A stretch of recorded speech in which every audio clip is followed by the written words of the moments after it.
یہ جو ہمارے روزانہ کے نماز کا سلسلہ ہے یا سال میں ایک دفعہ روزے کا سلسلہ ہے یا باقی جو مالی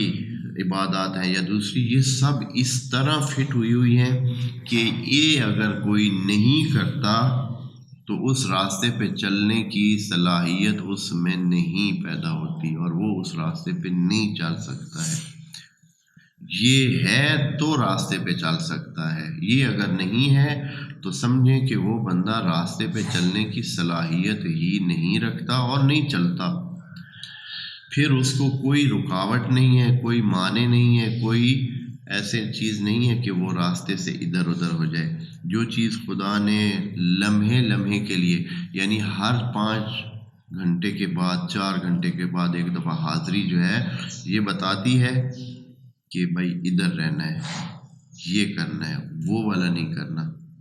یہ والے راستے پہ رہنا ہے، اس راستے پہ رہنا ہے۔ تو یہ چیز اس لیے رکھی گئی ہے، یہ نقشے پہ صحیح چلنے کے لیے، صراط مستقیم پہ برقرار رکھنے کے لیے۔ اگر کہیں دور جاتا بھی ہے بندہ، فوراً حاضری کے وقت دوبارہ جب حاضری ہوتی ہے تو پھر کہتا ہے کہ ایاک نعبد و ایاک نستعین، تیرا بندہ ہوں اور تیرے تو اس سے مدد مانگتا ہوں، پھر مدد کے لیے آ جاتا ہے۔ جب یہ بندہ جان کر بوجھ کر سمجھ کر علم رکھ کر یہ باتیں کہتا ہے تو حتماً پھر اس کو اپنے راستے پہ چلنے کے لیے اس میں ارادہ بھی موجود ہوتا ہے۔ تو یہ ایک ایسا عمل ہے، ہم جو ہے اور طرح سوچتے ہیں اور طرح بتا دیا گیا ہے۔ بالکل دین جو ہے اس کو الٹ کر کے سمجھا گیا ہے، الٹ کر دیا گیا ہے، اور اب اس صورتحال میں ہم نہیں ہیں۔